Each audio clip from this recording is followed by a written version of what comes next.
Let's spike crime की कहानी। क्या ट्रेनी आईएएस पूजा खेड़कर जेल जाएंगी? क्या उसका पूरा परिवार भी जेल जाएगा? और उससे भी बड़ा सवाल कि आखिरकार वो इतना बड़ा फर्जीवाड़ा कर कैसे गई? और तो और कोई उसे पकड़ क्यों नहीं पाया?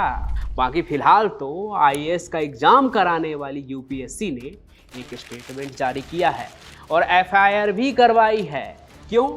फर्जी तरीके से अपनी उम्र, जाति और विकलांगता के प्रमाण पत्रों का इस्तेमाल करने के लिए ट्रेनी आईएएस होते हुए भी उन सुविधाओं के लिए अपने जूनियर अधिकारियों पर दबाव बनाने के लिए जिनके लिए तो वो एलिजिबल नहीं थी। पर ये तमाम इल्जाम पूजा खेड़कर पर है क्या? अच्छा चलिए, आपको ना इस पूरे मामले की इनसाइड स्टोरी ही एकदम सिलसिलेवार तरीके से सुनाता हूँ। सुनकर आपको हैरानी होगा कि एक लड़की ने आईएएस बनने के लिए इतना ताम झाम और इतने झूठ परोस दिए। तो देखिए, साल 2022 में पूजा आईएएस बन जाती है, यानी इंडियन एडमिनिस्ट्रेटिव सर्विस की अफसर। और उसके बाद उनको भेज दिया जाता है मसूरी।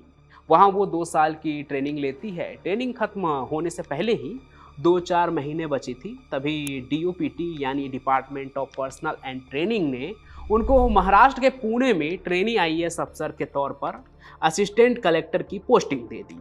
लेकिन पूजा इतनी बेसब्र थी ना कि जैसे ही ये पोस्टिंग का लेटर उन्हें मिला, वो एक ऑडी कार पर लाल नीली बत्ती लगाकर पहुंच गई। कहाँ? कलेक्ट्रेट। और उसने सीधे कलेक्टर साहब के ही कमरे पर कब्जा कर लिया। उनके नेम प्लेट, उनके कुर्सी, उनके सोफा, जो सब चीज़ था ना, उसको हटवा दिया और अपना नेम प्लेट लगवा दिया। लेकिन वो भूल गई कि 2017 के बाद से ही ये नियम है कि कोई अफसर अपनी गाड़ी पर लाल पीली ये जो बत्ती लगाकर चलते हैं ना, ये सब नहीं कर पाएंगे। लेकिन पूजा ने अपनी कार पर महाराष्ट्र सरकार भी लिख लिया और कार पर बत्ती भी लगा दी और पहुंच गई कलेक्ट्रेट ऑफिस। लेकिन वो मीडिया की नज़र से कहाँ बच पाई। इसी बीच मीडिया के हाथ एक और वीडियो आ गया, जिसमें पूजा जी की मम्मी जो है ना, वो हाथ में पिस्टल लेकर एक आदमी को खुलेआम धमका रही थी। जब वीडियो चला तो पुलिस प्रशासन तक भी बात पहुंची कि ये मामला क्या है, कौन है ये औरत जो एकदम खुलेआम धमका रही है, हाथ में पिस्टल लहराते हुए, ये कैसा गुंडा राज है, खुलेआम धमकी देने वाली महिला कौन है। तो जब इस बात का पता लगाया गया तो पता चला कि ये ट्रेनी आईएएस अफसर की माँ है। फिर तो पूजा खेड़कर की जो परत खुलनी शुरू हुई ना, तो सच सबके सामने आ गया। और अब देश की सबसे प्रतिष्ठित परीक्षा और उससे जुड़ी संस्था यूपीएससी पर भी सवाल उठने लगे हैं। आगे जब पूजा के मामले में और भी जांच हुई ना, तो पता चला कि वो नॉन क्रीमी लेयर यानी 8 लाख सालाना से भी कम वाली आमदनी वाले परिवार से ताल्लुक़ रखती है। उसी परिवार से ही आती है जहां पर पूरे परिवार की इनकम जो है ना, वो 8 लाख रुपये सालाना से भी कम है। और इसी कोटे से वो आईएएस बनी है। लेकिन फिर यहाँ मीडिया ने एक बार फिर से कुछ ऐसा ढूंढ निकाल लिया कि ये पूरी बात धरी की धरी रह गई। वो जो ट्रेनी आईएएस है, उनके पिता ने कोई चुनाव लड़ा था और उसी चुनाव में इलेक्शन कमीशन के पास एक एफिडेविट भी दिया गया था, जिसमें उनके बारे में सारा सच लिखा होता है। उसमें लिखा हुआ था कि भाई मेरे पास तो 4 करोड़ की प्रॉपर्टी है, मेरे वाइफ के पास भी करीब 10 करोड़ रुपए की प्रॉपर्टी है, और तो और मेरी बेटी के पास, वही जो ट्रेनी आईएएस ऑफिसर है, उसके पास भी 17 से 22 करोड़ की प्रॉपर्टी है। मतलब माँ, बाप और बेटी तीनों को मिलाकर घर जो है वो आधे अरबपति से ज़्यादा, मतलब 50 करोड़ रुपए से भी ज़्यादा की प्रॉपर्टी रखते हैं। अब तक तो पूरा देश ही इसके पीछे लग चुका था। तो और बात सामने आने लगी। पता चला कि पूजा एग्जाम में जब बैठी थी ना, तो उसने अपने आप को ओबीसी नॉन क्रीमी लेयर का कैंडिडेट बताया था, यानी वो ओबीसी कोटे में आती है। अब जनरल कैटेगरी के स्टूडेंट को यूपीएससी क्लियर करने के लिए 6 मौके मिलते हैं और उन्हें 32 साल के उम्र तक ही ये 6 मौके का इस्तेमाल करना होता है, उसे वो भुना सकते हैं। लेकिन ओबीसी कैटेगरी में जो आते हैं, वो स्टूडेंट जो है इसी एग्ज़ाम को 35 साल के उम्र तक 9 बार अटेम्प्ट करके क्लियर कर सकते हैं।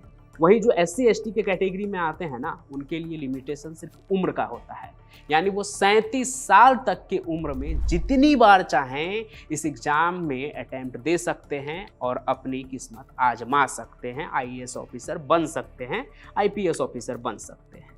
अब ये सब मैं इसलिए बता रहा हूँ ना, क्योंकि यहाँ एक और फ्रॉड सामने आया पूजा का। वो ये कि UPSC ने कहा कि उसे जितने भी अटेम्प्ट मिले थे ना, उससे भी कई ज़्यादा अटेम्प्ट में उसने एग्जाम दिया है। तो सामने आया कि कैट में 2020 में पूजा खेडकर ने अपनी उम्र जो लिखवाई थी वो 30 साल थी। फिर 2023 में भी इसी कैट के सामने पूजा खेडकर ने फिर से अपना डॉक्यूमेंट दिया और उसमें अपनी उम्र क्या लिखती है पता है? 31 साल। मतलब 3 साल गुजर गए और पूजा खेडकर की उम्र सिर्फ 1 साल ही बढ़ी। इस चीज़ के बाद सारे दस्तावेज उसके निकाले गए तो पता चला कि उसने अपने माँ का नाम भी बदल दिया, उसने अपने बाप का नाम भी बदल दिया, उसने अपनी तस्वीर बदल दी, अपने दस्तखत बदल दिए। किस लिए? ताकि वो एग्जाम दे सके। लेकिन फ्रॉड की लिस्ट अभी खत्म नहीं हुई है। उसने अपने आप को एक डिसेबिलिटी का भी शिकार बता रखा था ताकि दिव्यांग कोटे का भी उसे फ़ायदा मिल सके। उसके सर्टिफिकेट के हिसाब से उसे मानसिक परेशानी और उसके नज़रें कमज़ोर है, आंखों की जो रोशनी है ना उसकी वो धीरे धीरे कम हो रही है। तो मीडिया तो इसके पीछे भी पड़ गई। 17 जुलाई 2024 की इंडिया टुडे में छपी ओमकार बाबले की रिपोर्ट के मुताबिक पूजा ने अपने विकलांगता का जो प्रमाण है वो पिंपरी के यशवंतराव चौहान मेमोरियल अस्पताल से बनवाया था। ऐसा करने के लिए पूजा ने अस्पताल में बताया था कि वो पुणे के नज़दीक पिंपरी चिंचवर की रहने वाली है। इंडिया टुडे ने अपनी रिपोर्ट में ये भी दावा किया कि पूजा ने जो ये पता दिया था ना, वो कोई रिहायशी पता नहीं था, बल्कि वो एक बंद हो चुकी कंपनी थर्मोवेटा इंजीनियरिंग प्राइवेट लिमिटेड का पता था। और यही बात नहीं रुकती है, पूजा खेडकर ने इसी पते पर अपना राशन कार्ड भी बनवाया था। वो इसलिए क्योंकि बाद में अस्पताल ने एड्रेस प्रूफ मांगा तो उसने इसी राशन कार्ड को सामने बढ़ा दिया और आखिरकार 24 अगस्त 2022 को अस्पताल ने पूजा खेडकर को विकलांगता का प्रमाण पत्र दे दिया। इस प्रमाण पत्र में कहा गया कि पूजा को घुटने में 7% लोकोमोटर डिसेबिलिटी है। और ये लोकोमोटर डिसेबिलिटी क्या होती है? प्रधानमंत्री कार्यालय के अधीन आने वाले department of personal and training के मुताबिक ये उस प्रकार की विकलांगता है जिसमें सेरेब्रल एपोलिप्सी हुई हो या हड्डी जोड़ या मांसपेशियों के मूवमेंट जो है ना वो अच्छी खासी रुकावट आ गई हो उसमें, यानी रेस्ट्रिक्टेड मूवमेंट हो। लेकिन यही पूजा खेडकर ना पेशे से डॉक्टर भी रह चुकी है। उन्होंने साल 2007 में काशीबाई नावले मेडिकल कॉलेज में दाखिला लिया था। दाखिला के समय पूजा खेडकर ने जो मेडिकल सर्टिफिकेट दाखिल किया था उसमें उनकी किसी भी किस्म की डिसेबिलिटी का जिक्र नहीं था। उन्हें मेडिकली एकदम फिट घोषित किया गया था। इसके अलावा भी एक पेच है कि जब दिव्यांग कोटे को लेकर ये जो मामला चला तब सेंट्रल एडमिनिस्ट्रेशन ट्रिब्यूनल यानी कैट ने आदेश दिया था कि पूजा एम्स में जाकर MRI करवाए ताकि पता चल सके कि उनको जो दृष्टि बाधा है उसका मूल कारण क्या है वो पता चल सके। पूजा को बार बार बुलाया गया फिर भी वो टेस्ट के लिए एम्स पहुंची ही नहीं। तो यहाँ सवाल तो ये भी है ना कि जब पूजा किसी और क्लिनिक से MRI रिपोर्ट लेकर आ गई तो उसे UPSC ने एक्सेप्ट कैसे कर लिया और क्यों किया? वो कौन से अधिकारी थे जिन्होंने कैट के आदेश से परे जाकर ना सिर्फ मेडिकल सर्टिफिकेट को एक्सेप्ट कर लिया बल्कि पूजा को ट्रेनिंग के लिए एक जिले तक में भेज दिया? और इतनी सारी घिचपिच के बावजूद पूजा को होम कार्डर क्यों दिया गया? असल में इन सवालों का जवाब UPSC को देना होगा और देना भी चाहिए। बाकी इन आरोपों पर जब मीडिया ने पूजा खेडकर से सफाई मांगी तो उन्होंने कहा कि वो खुद गलत इन्फॉर्मेशन और फेक न्यूज की शिकार हो रही है। ये भी कहा गया कि अंत में जीत तो सच्चाई की ही होगी। लेकिन अभी उनकी माँ जो है वो पहले ही गिरफ्तार हो चुकी है, मामला तो मैंने बताया ही। माँ की पिता फरार है और बेटी के भी जेल जाने की पूरी तैयार है। और यूपीएससी सवालों के बीच घिर चुकी है, सवालों के दायरे में है, उन्हें जवाब देना चाहिए क्योंकि इतना बड़ा जो ये एक तरह से मामला फैल रहा है, रायता फैल रहा है एक तरह से कहें तो, ये कैसे हो गया, क्यों हो गया और यूपीएससी को कुछ पता ही नहीं। बाकी आपका इस पूरे मुद्दे पर क्या कहना है वो कमेंट सेक्शन में बताते जाइए और इस वीडियो को लाइक कीजिए, ज़्यादा से ज़्यादा लोगों तक शेयर कीजिए बाकी हम फिर मिलेंगे, तब तक चैनल को सब्सक्राइब कीजिए और दूसरे लोगों से भी करवाइए। धन्यवाद।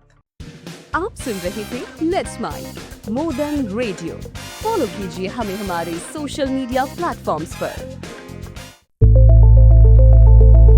It's time for news. It's time for more than radio. Presenting the first radio news app, Let's Mic. Let's Mic, a news-based app on your phone where you get to watch and listen news, talk shows, interviews, radio show podcasts. On Let's Mic, you get all relevant information of TV, print, radio, podcast, and digital. Let's Mic talks about every segment of life.